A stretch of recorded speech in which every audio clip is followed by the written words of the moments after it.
Hasbunallah wa ni'mal wakil, ni'mal maula wa ni'man nasir. Hasbunallah wa ni'mal wakil, ni'mal maula wa ni'man nasir. Hasbunallah wa ni'mal wakil, ni'mal maula wa ni'man nasir.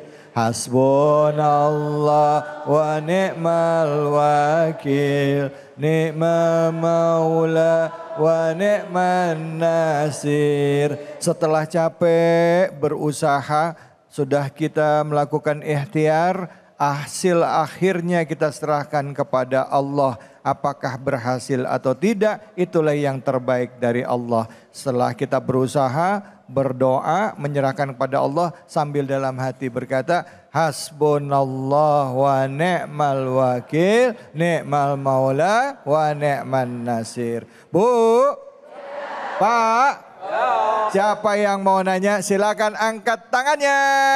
Iya, silakan. Ibu, berdiri ya Bu ya. Nama dan pertanyaannya apa? Bismillahirrahmanirrahim.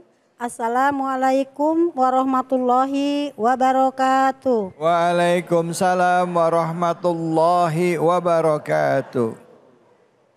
Nama saya Suprapti, berasal dari Majelis Taklim Darul Fikri, RW 6, Pemi, Bekasi Baru Utara. Pak Ustadz, Bu Ustadz, mohon maaf hari ini saya ingin bertanya tentang ain. Apakah ain itu ada dalam Islam?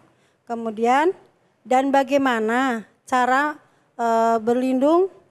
melindungi diri dari ain? Terima kasih. Wassalamualaikum warahmatullahi wabarakatuh. Waalaikumsalam warahmatullahi wabarakatuh. Ini biasanya penyakit yang disebabkan ain gitu ya. Penyakit ain ya istilahnya gitu ya Bu ya. Ain, apa sih ain? Banyak yang belum tahu nih. Mungkin silakan Pak Dokter mungkin bisa menjelaskan jawabannya. Silakan Pak Dokter. Penyakit ain itu ada Ibu. Bahkan dalam sebuah hadis dinyatakan jika ada yang menyebabkan kematian selain takdir itu mungkin adalah ain. Ya. Ain itu penyakit yang disebabkan oleh kalau bahasa gaulnya mata jahat. Ya. Kita posting sesuatu atau kita menampakkan sesuatu, ada orang yang meresponnya dengan iri dengki, maka muncullah ain. Ya, ain itu keinginan buruk dia disebabkan apa yang kita tampakkan. Yang terjadi biasanya bagaimana? Gejala-gejalanya itu banyak Bu. Ada yang menyerang psikis, juga ada yang menyerang fisik. Ada yang pusing, ada yang kurang bergairah, malas ibadah, dan segala macamnya. Ya, jadi ain itu ada. Dan terus bagaimana cara kita melindungi diri dari penyakit ain itu? Yang pertama ada doa-doanya. Setiap kita menampakkan sesuatu, setiap kita atau posting lah zaman now itu ya, maka sertakan dengan ucapan Masya Allah, Tabarakallah.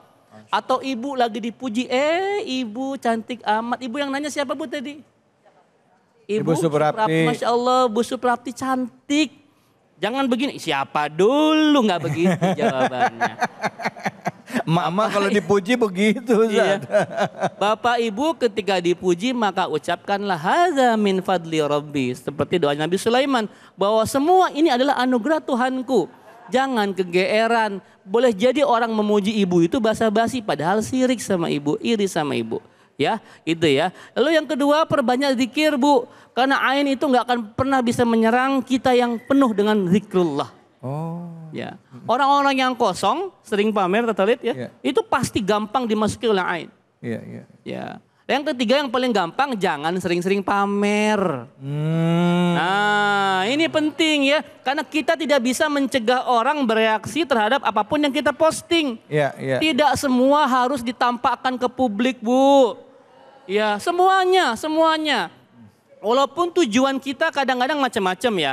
Misalkan kita umroh nih. Ya, posting sekedarnya saja. Jangan semua aktivitas kita diposting semua. Lagi tawaf kita nge-vlog. Hai guys, saya sedang nge-vlog, saya sedang tawaf nih. Kalau kamu sudah berapa kali umroh haji, itu kan tidak semua merespon positif.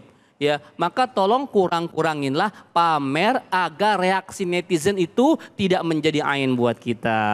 Demikian. Masya Allah. Jadi tadi kalau orang ain itu sakitnya itu macam-macam secara fisik. Secara psikis mungkin jadi malas ibadah, ya nggak mau ketemu orang, mengucilkan diri, itu bisa jadi salah satu tanda-tandanya ya. Syaratnya adalah kata Pak Dokter tadi, kata Pak Ustadz dikatakan bahwa jangan sering-sering pamer kebahagiaan. Betul. Kalau misalnya ada pun disertakan dengan Masya Allah, Tabarakallah, atau misalnya dipuji orang bilangnya apa? Hadza min fadli rabbik. Ini adalah apa? Datangnya dari Allah, fadilah dari Allah Subhanahu wa ta'ala, bukan kita. Bu, Pak, Pak. Masya Allah. Siapa yang mau nanya, angkat tangan. Silakan jamaah. Oke, silakan. Ibu dulu deh. Nama dan pertanyaannya ya Bu ya. Bismillahirrahmanirrahim. Assalamualaikum warahmatullahi wabarakatuh. Waalaikumsalam warahmatullahi wabarakatuh. Nama saya Ibu Yati dari Majelis Taklim Al-Hidayah. Pak Ustadz dan Ustazah, saya punya teman yang ingin menikahkan anaknya. Tapi dia disarankan untuk memakai yaitu totok aura dan memakai susuk supaya pas waktu akadnya itu katanya cantik. Oh gitu. iya. Jadi gimana nih Pak Ustadz sama Bu Ustazah, apakah itu boleh memakai totok aura dan susuk itu? Iya. Terima kasih. Wassalamualaikum warahmatullahi wabarakatuh. Waalaikumsalam warahmatullahi wabarakatuh. Totok aura dan pakai susuk. Ini dalam rangka menyenangkan suami ya kan. Pas mau nikah ya kan malamnya wah bersinar kinclong. Panglingin biar boleh nggak dalam Islam walaupun misalnya untuk pernikahan dan nyenengin suami. Gimana Ustazah Ina? Fadhol. Baik, terima kasih untuk pertanyaannya. Sesungguhnya kecantikan itu ada dua versi. Cantik lahiriah dan cantik batiniah.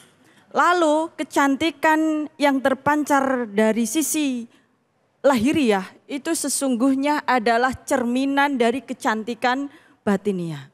Kalau mau nikah, saya sarankan itu cantikkan karaktermu, cantikkan pribadimu, siapkan mentalmu untuk menghadapi kehidupan rumah tangga yang pastinya akan naik turun. Bukan rumah perosotan ya Bu, jadi kalau rumah perosotan kan mulus ya.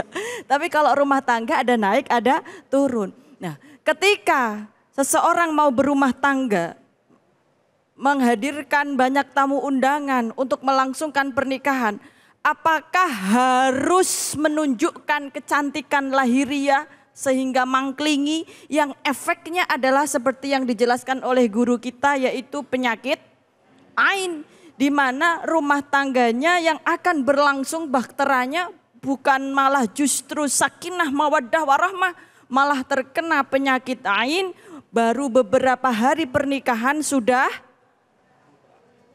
kok doanya bubar sih Bu? Sudah ribut-ribut, sudah terkena badai oleng yang membuat tidak bisa untuk mempertahankan rumah tangga. Maka saran saya bukan kemudian mempercantik lahiriah dengan totok ataupun susuk. Tapi kalau mau melangsungkan pernikahan memang harus pakai susuk buat goreng-goreng Bu. Ya. Buat goreng-goreng ya karena ada hidangan-hidangan. Baik, terima kasih. Jadi cantikkan batiniah itu jauh yang lebih penting karena sesungguhnya batiniah kita yang akan membawa kepada rumah tangga yang sakinah mawaddah warahmah. Masya Allah, baik terima kasih banyak Ustazah. Bu, jadi kalau misalnya ya dalam Islam itu kita ngambil cantiknya cantik lahir dan yang keluar akhirnya ya dari batin keluar ke lahir ya. Batinnya akhirnya kelihat wajahnya. Banyak orang yang kelihatan mukanya kok nggak cantik tapi kok enak dilihat ya. Kok menyenangkan. Banyak gak Bu? Ada nggak yang begitu? Ada orang yang cantik, hidung mancung, matanya tebal, alis tebal, tapi perilakunya nggak menyenangkan. Enak nggak dilihatnya, Bu? Apalagi kalau mulutnya gini. Baik, kita akan lanjut lagi. Setelah ini kita akan belajar membaca Quran lagi dengan guru kita Kiai Munawir Ngajir. Terima kasih guru-guruku. Nanti kita akan berdoa bersama di penghujung acara. Tetap di sini di Cahaya Hati Indonesia.